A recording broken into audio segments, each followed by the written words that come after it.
I got to ask this question. You're the first person I've told this to. What? Publicly, you're the first to hear this. I didn't share this piece with any other podcast, any other interview, anything.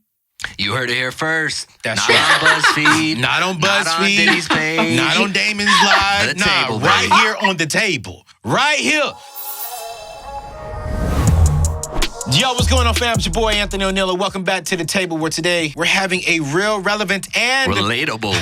You're on it today, boy. I am. Yo, I'm so pumped because today we are going to talk to one of the fastest growing sisters, a.k.a. Black woman entrepreneur in the world today. I'm sure you know exactly who I'm talking about. Or maybe you don't. But you know what? Today you're going to find out a lot of great information about her. You've probably seen her on USA Today. You've seen her on Diddy's page. You've seen her on Damon John's page. And today you're seeing her on my show. The table right here.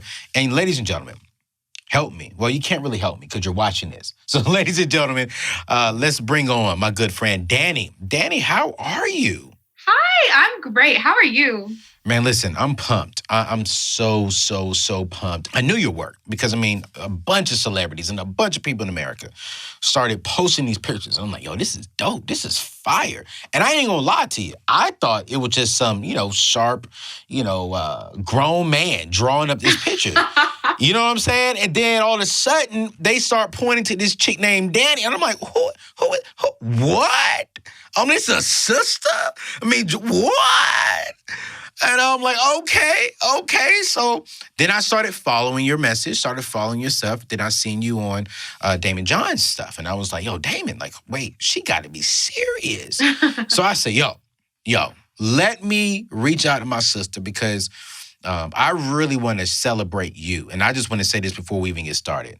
To be a 25-year-old Black sister and to be representing our culture and just really bringing both cultures together, Black and whites, Hispanics, all of them together. I want to say thank you. Wow. I want to say thank you for your heart, your message, your drawings, and what you're doing in America today. And we're going to talk more about all that. But, I just really want to dive in deep. Let's go here. Who are you? When people say, who is Danny? Mm-hmm. How would you answer that question? Yeah, that's a great question. Great way to start. So, Danielle, I am a 25-year-old entrepreneur. Yeah. I live in a small town in Georgia with my folks still because I wanted to pay off as much bills and debt as I could. Hold up, wait. You know I'm a money guy. Okay. You are a money guy. I almost forgot. Right, girl. Don't get it twisted. I can tell you some really good news then that you're probably going to like. What's good? I paid off $30,000 in debt. Are you serious? In 2 months. Wait, in 2? Yeah. That's why she my girl, y'all. You know what I'm saying? That's why she on the show here. I wasn't even going to go to the money piece, but you paid off 30 grand? Yeah, 30 grand. In 2 months? In 2 months. Okay, so I got to ask, that's why I'm a money guy. What was the 30 grand? Where'd it come from? What was it? Student loans, cars? Oh, yes. It was about, all of it was student loan. So I got a job right out of college. I thought I was going to be an event planner. So I worked at an event planning agency. Yeah. And once I realized that I wanted to do this full time, and we'll probably get into this later. Absolutely. I had saved a couple paychecks and quit and built a business on the side. Yeah. And I was saving that money. But then when my post started to go viral, I saw a lot of people who were like, we just want to donate to your work. We just want to support you. Yeah. I was like, first of all, what is happening? So I had the prints and then I had people just wanting to give me money. Yeah. And that all combined into me being able to pay my debt off. So people were super supportive with the prints and then were just very generous. So do you have any more debt or was the 30K all of your debt? That was all my debt. Wait. You 25 years old and you debt free? Debt free. You ain't owe nobody nothing.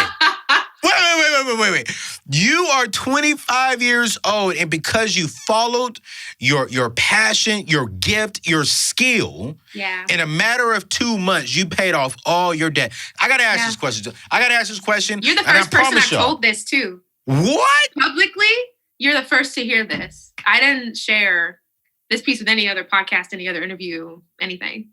You heard it here first. That's not right. on BuzzFeed. Not on BuzzFeed. Not on Diddy's page. Not on Damon's Live. The table, right baby. here on the table. You know, right here. Now I got to ask you this question, and this is really good because, I mean, we're just, hey, it's a table, so we just flow. Yeah. So $30,000 is a lot of money to a 25-year-old.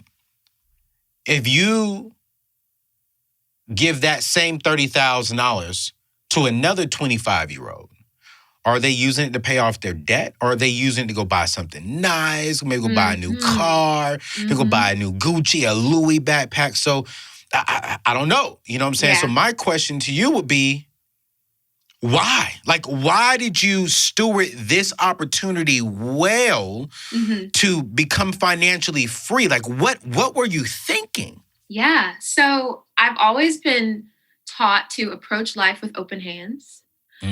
What comes in is a blessing. And so I always, like you said, wanted to be a good steward of it. And, you know, I've got 2 Jamaican parents who are like... Jamaican? Oh, Jamaican. I can't do the accent, so don't ask me to embarrass myself. I'm about to say, girl, let me hear some of that Jamaican. No, I'm just like, go ahead, keep going. Yeah, but they were always like, yes, pay your debt. Like, don't owe anybody. And I'm just like, yeah, that sounds good. But then when the money came, one, I don't know what it's like to have this kind of money in my hand. So firstly, I told myself, before I get too comfortable with this, let me handle my business, because I just know if I get used to how it feels right off the bat, I might never want to part from it. So open hands. And I just decided, let me just handle it now, because people kept telling me that this is like the beginning of the rest of my life. And it is. Everything has changed for me. And I've already made that investment back already. So like, I'm grateful that I did it. And I was also super inspired by a lot of examples of Black woman wealth that I started to see like on Instagram. It's just not something I was used to seeing, but to see women openly be like, yes, I had my first 6-figure month, and telling everyone that. It's like, I was so inspired. So it just really made me want to not only be a good steward of that, but to one day be an example to other Black women coming up like, girl, you can do this. Of course you could do it on your own. You just got to be wise and open hands. So that's kind of how I approached it. Listen, man, that's why. That's why we have the table. Because I don't know where it's going. We just flowing right now. Yeah. But let's keep flowing. You said earlier, back in January, you were you went to school for event planning. You started doing that. You was doing this on the side, your business on the side. Then out of nowhere, you quit. You know, you resigned from your job. I'd love to tell this story. You know, what made you do that? Like, why did you leave? What was the thing that was really in your heart to say, you know what, it's time for me to pursue my dream full time? And I asked this question because you're right. I love seeing all people, but even my own people, especially Black people, Black sisters, you know, really out there winning. And recently, Forbes magazine came out and said, hey, the fastest growing entrepreneur is a Black African-American woman. Yeah. And it's like, look at you saying, hey, I was able to pay off some debt. I had a good month. I had a good couple of months. I had a good few months to where not only did I pay off my debt, but I was able to walk away from my job and really pursue my dreams full time. What happened in January to make that happen? Yeah, so I'm actually going to have to go back in time a little bit, because I put in my 2 weeks in August and actually left in August of 2019. Oh. Yes. So the story, I'm have to go backwards a little bit. So like I said, went to school, hospitality administration, thought I was going to be in this industry, got a job immediately. Yeah. But I got a position as a graphic designer and marketing coordinator. So I was like, oh, I'll just use these skills as a way in to what I really want to do. Right. So I was working, and I quickly began to realize that not only was I not passionate about event planning, but my personality type was just not built for it. Like the attention to detail, I flow, I pivot, and that's just kind of how I am. You're Enneagram 7, which I hate that. I'm an Enneagram 3, you know what I'm saying? Oh, wow. Yeah. We don't operate the same way. We don't. I love that. But so as I realized that I didn't really want to pursue this anymore, I also had a few things happening in this workplace that kind of lit a fire under me for the topic of racial justice. So, for example, as the only Black woman employed at that organization, I often felt like a diversity hire or a token, because there were positions that I was more than qualified for that I just was not offered. And they were offered to people who were, not as qualified as me. And I was the only Black woman. So I'm left thinking, okay, is it that? I sat with my boss one time because we were having a couple of instances of racist remarks being made and people just being ignorant to how to really conduct themselves in a multicultural environment. So I went to my boss at the time and I was like, hey, I really feel like our company, we were small at the time, could benefit from investing in some sort of DEI work or HR. I don't know. Yeah. And he was basically saying, this is just not something I'm passionate about. So I don't ever see myself pursuing any type of DEI anything. Yeah. And I was shocked, but then also not shocked. And I thought to myself, okay, this is not how I want to live my life in this kind of setting where I feel like I'm an afterthought and my struggles are not priority. Mm-hmm. So I was like, you know what? I don't really even want to do this anyway. So August of 2019, I started getting some clients on the side for graphic design work. Really fell in love with social media. So I'm a social media strategist by trade today. Oh. So yeah. So I got into that, got enough clients, saved enough checks to quit my job and quit and started working with those clients. And to this day, I still haven't had to touch those paychecks in my savings because What? Wait, hold on, wait. I'm a money guy. I said money again. I hear everything about money. Hold on. Wait a minute. Not only are you debt-free, but you're an entrepreneur debt-free with some money in the savings? Savings, yes. Who is this chick? Like, what? See, I ain't gonna do you like that because you don't know me like that. I was about to ask you, well, how much you got in your savings? But that's none of our business. Don't worry about that. You know what I'm saying? Hey, one day, we're going to be there, and you just tell me offline. But yeah, it's no one else's business, because we don't want no knucklehead brother coming after you, you know what I'm saying? Because you're single too, right? I am, yes. Are you dating anyone? I'm not, no. Oh! Brothers. Black woman, bachelor's degree, no debt. I'm done. It's all true. Some money, I guarantee you, she probably got at least 15K in the savings. Bare minimum 15K in the savings. Y'all better come at her right. That's all I'm saying. So where did the drawings come from? Like what sparked that?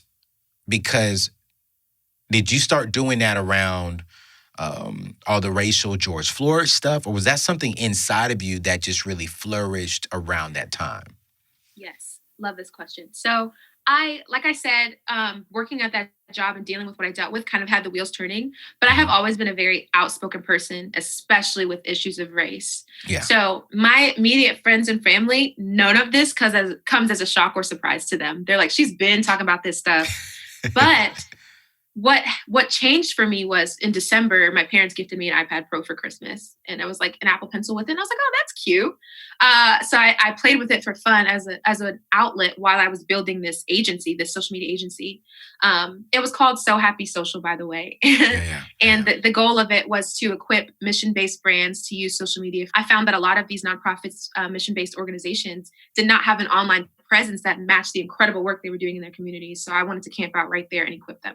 Mm-hmm. So while I'm doing that, I'm drawing for fun. And Martin Luther King Jr. Day rolls around and I'm seeing people posting quotes. And they were like the sweetest, kindest quotes taken out of context. And I felt like they were starting to dilute his overall message of being a radical change agent. So I made an illustration, my very first one, related to these issues. And I said, Martin Luther King was not this passive peacemaker, but a radical disruptor who, used civil disobedience. And he was really out here like doing the thing. He wasn't really just a gentle person. So I put that out there, and it was the first piece that was shared outside of my friends and family.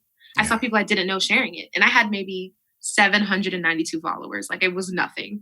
Yeah. So I was like, okay. This is interesting to me because I've always talked about this and y'all had never cared. So I said, okay, Black History Month is coming up, February. I'm going to just go in.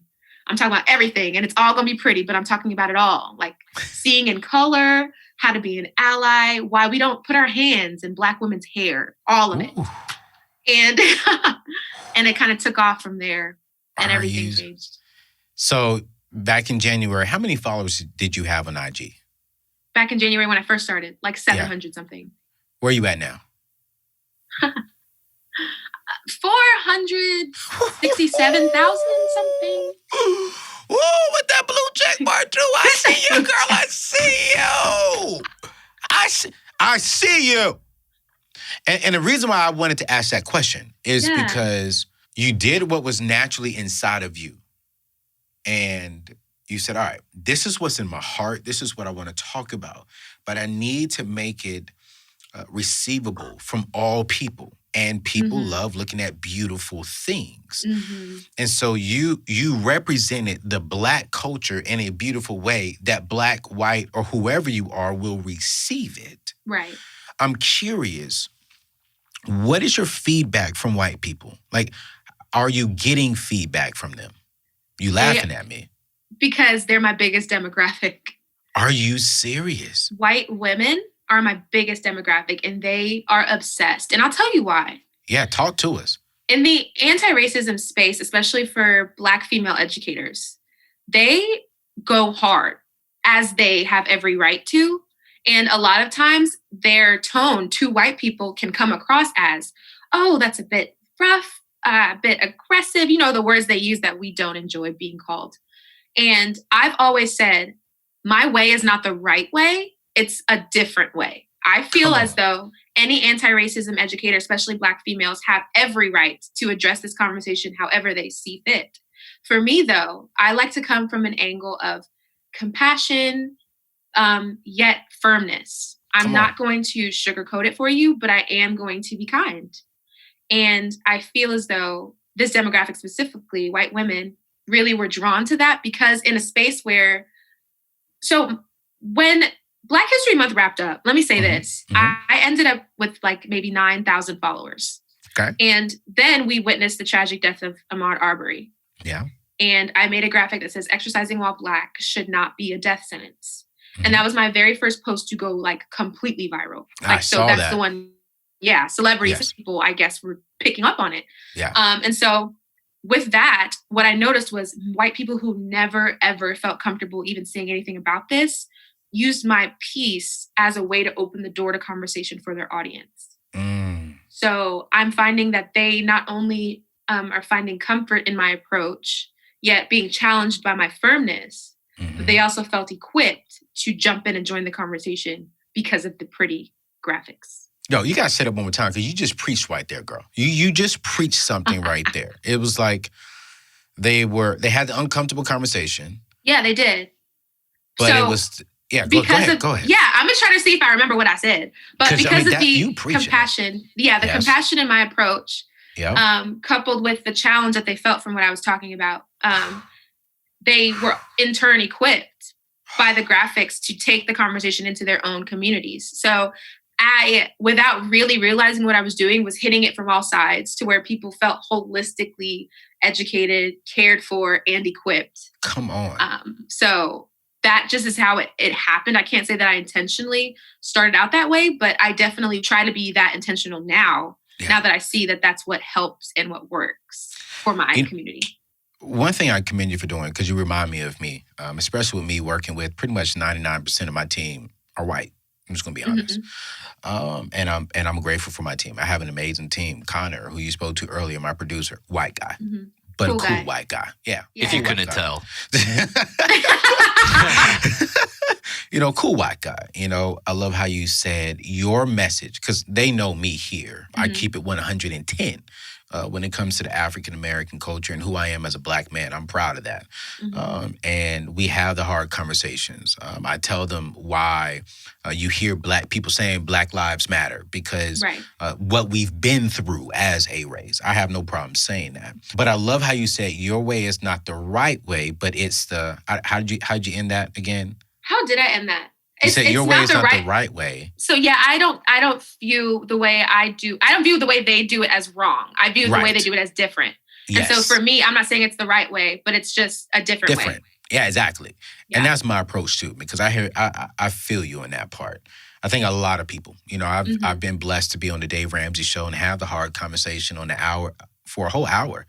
And we talked to 17 million people about Black Lives Matter, about George Floyd. And a lot of Black people were like, oh, man, you did this. You should have did this. I'm like, yo, listen, I'm just going about it a different way. Different way. You know, I'm having a conversation about who we are as a culture in front of 17 million people. Mm-hmm. Could I have said it better? Probably so. But it's like, here's the thing. We're having a conversation. We're having a different kind of show to really open up. And I love that. I really love that you said that. And I want to commend you for your way of doing things. Because I also believe that, like what you said, that the other ones who are very strong with their words, and I know several of them personally, one of them she's blowing up right now. I believe her words are strong. And it's different, and it's her way, and it's working. And we as a culture need that. You know, like I love her. And I think we need a little bit of everything. We need the firm, strong. We're gonna just and then we need that compassion to kind of be like, all right, yo, listen, A, B, C, but we're still firm. But we're gonna reach a different audience. And so if she's over here reaching, if I'm over here reaching, if you're over there reaching, I'm over here reaching, and we're all speaking the same message, just differently in how we communicate it. Right. Man, that's how we begin to really start bringing things together. So I commend you to that. I'm gonna ask you a question, because you're all about justice. You know, social justice and racist stuff. I feel a certain kind of way when people ask me this question. I feel offended when they ask me this question or when they say this. I want to get your thoughts on it. When white people come up to you and say, I don't see color and I love you. You know, like I get offended by that statement, you know, and I had to educate some of my peers on that. Like, hey, but it's ain't about me. I want to know you. What are your thoughts when a white person comes up to you and says, Danny, I don't see you as a Black woman. I don't see color. How do you feel? Yes. So when I was at that old job and I sat and had this conversation with my boss at the time, and we talked about what I told you we talked about, one of the first things he said was, I don't see color. And in that moment, I was very offended because I'm presenting to you an issue that you wouldn't find to be an issue if you don't see my color. Wow. So I felt in that moment that not only were you taking an easy way out, but you were not seeing me in my fullness, which means you couldn't see the issues that I was discussing. So that topic actually inspired one of my first graphics to be widely shared. I understand where you're coming from, but impact is always greater than intent. And that mentality is very dangerous because to me, I'm thinking, well, are you actively dismantling your own prejudices and bias if you don't see color? Like, I don't feel like that's going to be top of mind priority for you. Wow. Or are you ignoring the complexities of racial issues? If you don't see it, I don't see how you're actively thinking about that. And I don't want the struggles of people of color in society, especially Black people, to be minimized because you decided that it's just not going to be something that you consider when you look at me, even though when it comes to implicit bias, regardless of whether or not you actively are allowing it to, it dictates so many of the things that you do, both directly and indirectly when you're in relationship with me. So I wholeheartedly reject that statement, although I know where it comes from. I just want people to realize, like, hey, this is actually the power and the weight that this phrase has when I use it. Yeah. And so I'm just not going to use it anymore. Right. I feel you. I love it. That's how I feel about that. I'm right there with you. Like, trust me on that part. I've had several conversations, and I know some of them come from a good place, but I'm just like, hey, well, listen, I understand your heart, but let me let you know how my heart is and how I'm feeling. Right. And so I'm rocking with you on that one. When you hear the word privilege, what have you learned? What are your thoughts on it? And how are you expressing what you've learned and your thoughts on that through your art and through your business? Yeah. Whew. I like this. I have never explicitly made an illustration about white privilege in and of itself because I feel as though it seeps into every aspect of the way we live our lives. And I don't think that that's a specific topic that I can get super specific with in one graphic. But when I was first having a conversation with my audience about the topic of privilege, I said, look, I did a 3-part series about how to handle this race conversation if you're new to it. And I started out when one of my first sessions was talking about the inner work And so I said, before you can even engage in this conversation as a white person, you need to understand the idea of privilege. And then I opened it up to everyone and said, so privilege in and of itself is defined, Ijeoma Oluo, an author, defines it as advantages that you have that others do not, period. Some people go and add the unearned advantages you have that others do not, and I think it means the same thing. But when it comes to the conversation of race, we are discussing white privilege in the sense that as a white person, you have unearned advantages that I do not in American society simply because of the color of your skin. That does not mean that you have not worked hard or that you haven't had any struggles, but it does mean that the color of your skin isn't a deterrent when it comes to many different things you do in your day-to-day life. So that's how I approach it. I want to open it up and be broad and say we all experience different forms of privilege.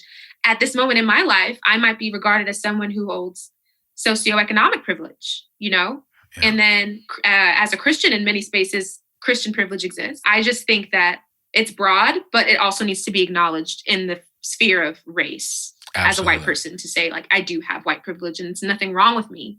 Right. It's just a fact. It's a fact. I was one of my guys that I follow on YouTube is a pastor, and he said, I don't have a problem with privilege. I have a problem with how you steward your privilege. He was like, so, when I hear the term, he says, when I hear the term white privilege, okay, yeah, in certain instances that is wrong, but you can't control how people give you that. But what you do with your privilege, that's where I have a problem. If you use that to get over another particular person, if you use that opportunity and that privilege to disrespect or to bring down another person, you're not being a good steward of it. Because he said the truth of the fact is my son is going to have certain privileges just for being my son, and so he shouldn't be upset that he has that privilege, but he does need to be a good steward of that privilege. Absolutely. And so there's nothing wrong with white people. Well, some of them. I mean, because some of them are just racist. Let's just be real. Thank God I'm not around racist white people, but there are some racist white people that just need to get checked. And so we won't do that on this show. I'm talking to you. We having a good time right now. Right. But for the most part, I think that there are some amazing, amazing white people out there who just want to learn. And people like yourself, they're learning from you.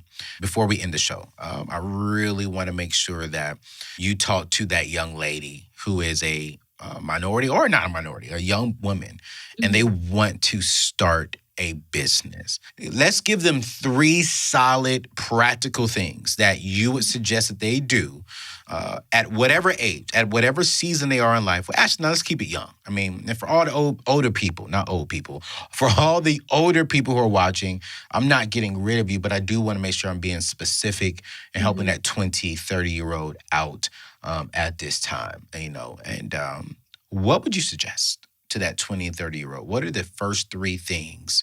And I know there's a lot more, but what were the first 3 things that you would suggest to that person who wants to start their business? And honestly, let's talk to the ladies. Forget about the brothers. Yeah, let's talk to the ladies. Yeah, let's talk to the ladies right now. What would you recommend to her? Yes. So 3 things? I'm going to say 3 things that come top of mind because that must mean that they're most important to me. Let's do it. So firstly, I can't take credit for what I'm about to say. It's like an ancient ideology, but the idea of purpose in and of itself being a sum of your skills, your passion, and a need that you see in the world, I would say it's super important to hone in on purpose before anything else. Not saying that it's not going to be something that changes over time, but you have everything you need right now already to make a move towards fulfilling your purpose. So for me, I was passionate about justice in all forms, however that looked. I had skills in design and illustration, and I saw a need in the world for education that was accessible, and people who never felt invited were invited to the conversation. So I put it all together and said, in this season, I'm going to walk out purpose by using my skills and my passion to fill this need. So I'd say to sit with that and first and foremost, you probably already have a million things going through your head, but really hone in on just a few ways that you can truly walk out purpose in this season in this way. Because I feel like it gets super specific and it really equips you. So that's the first thing I would say, like, hone in on purpose. The second thing I would say, and this is like my social media strategist person talking. Talk to us. Don't focus on the gimmicks. Don't focus on the trends. Okay. I would say your work in and of itself will speak for itself if you are truly talking to the people, the audience you're meant to talk to, and truly doing what it is you're meant to do. My parents say all the time, your gift will make room. That's biblical. Come on now. It's Bible, isn't it? Come on now. Now, Shabba, you better have it. Don't do it. Girl. Yes. I really, and being in that space, especially with my agency, and I'm seeing people, they're like, oh, use this specific amount of hashtags. Make sure you use this location tag. Make sure you do this on social media. That's just not my story. And that's just not what I teach my clients. I teach be original, be consistent, be confident in what you have to offer and put it out there. And there will be some technical things to do to just, obviously set you up for success, but that's not where we put our focus. We put our focus on our gift, our impact, and what we're wanting to do. So that's what I would say too. Don't get caught up on all the technical aspects of it. Just run. Okay. And then a third one. Come on now. You doing good those first two. Yes. I'm trying to think. I don't know if this third one's going to be like as good. I would say just come from the heart. Okay. Oh, well then in that case, that sparked something. I would say to make sure no matter how far you get, to prioritize humility. Staying humble is so, so huge because you can reach any certain level of perceived success and think to yourself, well, I done did it now. Come on. And it's in those moments where I feel like I have to be even more sharp because I can get too comfortable on a podcast interview like this and say something that completely destroys credibility, all because I got stuck in my pride and didn't choose to plant myself in humility. So for me, I'm super proactive in making sure that my words are seasoned with grace, that I don't get too ahead of myself, and that I give glory to God. I honor my family, and I stay focused. I'm very multi-passionate, so I'm pulled in many different directions, but the focus will always be the same. And I think it's so important to stay grounded in humility no matter where you are, because it'll protect you when you get further along. Danny, those are solid three things. I think there's a 0 in front of your 1. I've been listening to you, and I've been watching you, and I've been watching like how you flow, how you talk, and it's just the words that you're saying. And I think there's a 0 in front of your 1. I can tell that you are a woman of faith. Yes. And that God plays a major role in your life. I'm not saying you're perfect. I'm not saying you're making all the right decisions on the spiritual level, but I can tell that you personally have a relationship with God. And, some of my followers, some of y'all right now, I'm looking at this camera. Some of y'all right now are not believers. And that's fine. I respect that. But I think right now some of you all need to really learn something from this young lady. That she is successful not just because of her art, not just because of her passion. I believe, and correct me if I'm wrong, because of her heart and love and relationship for God. So let's end there on this show today. Where does faith play in your life? What role does faith have in your life? Are you a Christian? What's your faith? Let me ask that question. Then I would like to know how does that play into your life? Yeah. I wasn't expecting to go here. I'm so happy we are going here, and I will try not to cry. Okay, no, let's cry. I'm for real. Because it's like I'm over here holding back. I'm saying like, wait. And I'm feeling this pull on me. Yeah. Because I'm a preacher, I'm an ordained pastor. I pastored for 10 years. Wow. And I still preach. I have it. And so I'm like, I feel like I'm like, whoa. And I'm like, don't go there, Anthony. Then you say something again. I'm like, Danny, really? You gonna go there? And come on, don't do it. But I'm curious though. Absolutely. what's your faith? And what role has that played in your life personally? Yes. Okay, cool. I'm going to jump right in. So my dad is an ordained minister. He was a pastor of his own church, is an associate pastor now. And so I was born and raised a Christian and am still a Christian today. Yeah. I, through a couple different church experiences, I found myself a victim of spiritual abuse. In the sense that I went to churches that really valued legalism, performance, and here's a list of things you have to do to be right before God. Wow. And so because of those things, I never truly felt that I was fully loved by him because I always messed up. And we all do, but I didn't know that. Heck yeah. I'm still messing up. Let's be 100. Listen, messed up today. Come on now. But so because of that experience, I, ended up leaving a church that I was a member of for a really long time because of the abuse I was experiencing there. But I also, which is very interesting, a lot of people don't have this experience, but I felt pushed closer into the arms of Christ because I knew he was good. I've always known him to be good. I've never known him to be good for myself. So I took a season. And it was my freshman year of college, I think. And I sat right here in this room on that bed over there. And I said, God, I know that you are real.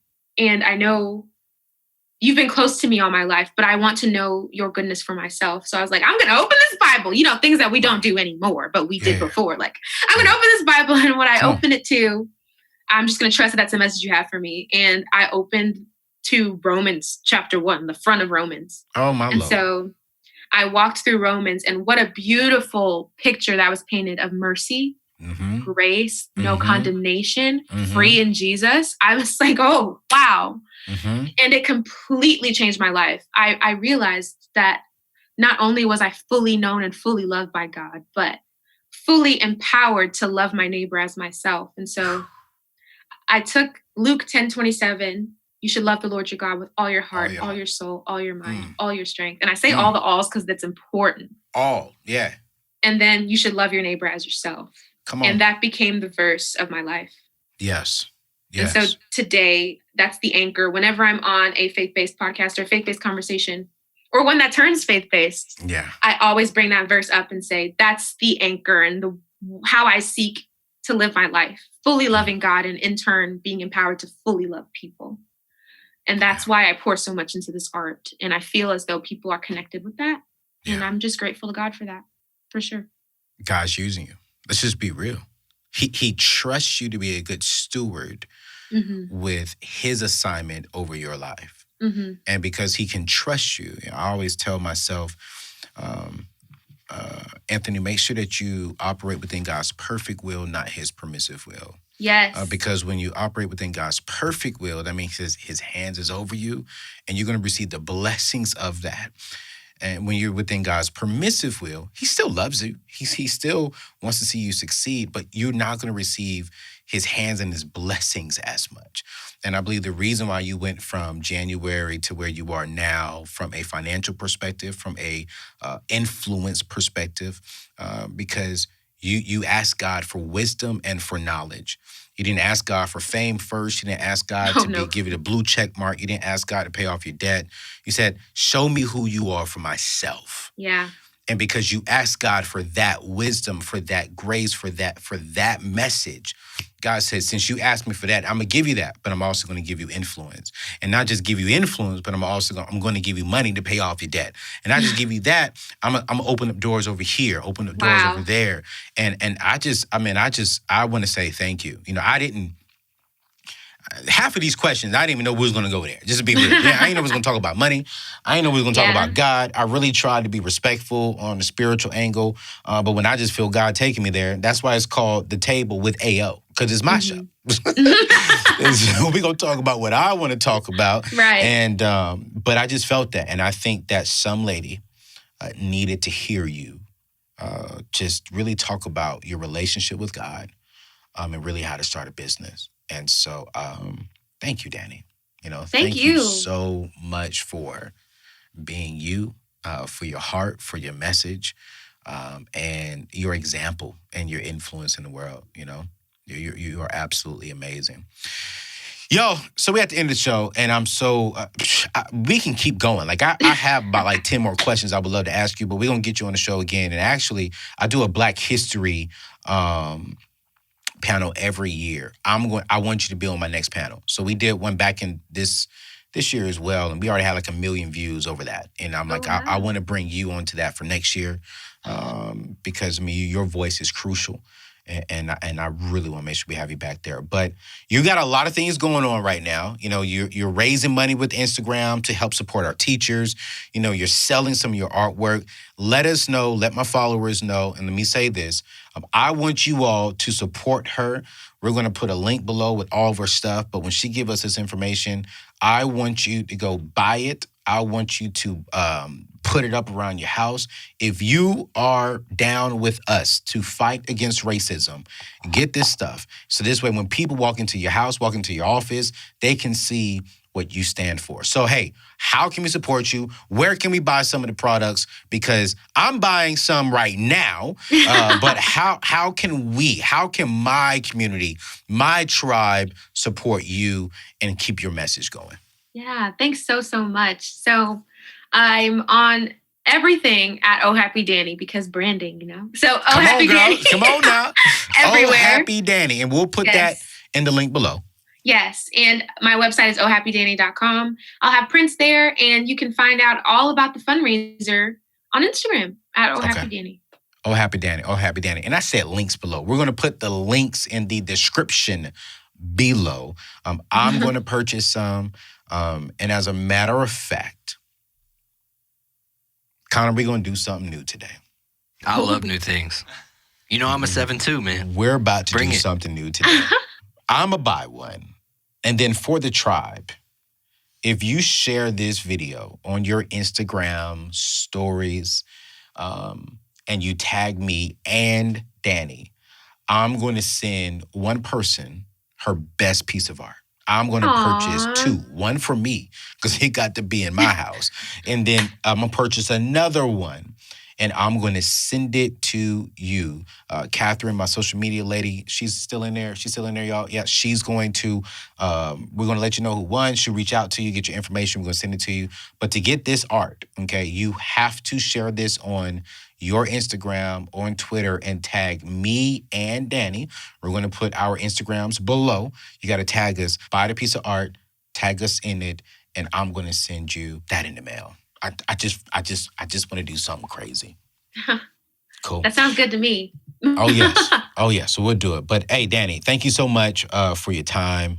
You are absolutely amazing. America, thank you so much for joining us. You guys know how we do right here on the table. It's your boy, Anthony O'Neill. Here is where we keep it real, relevant, and relatable. And today we kept this thing on all 3 of those R's. I mean, I was holding back a little bit of tears a little bit. She was holding back a little bit of tears. So make sure you share this with someone. And make sure you please follow Danny. I don't have nothing else to say, you guys. I'm going to see y'all next Monday. Peace out.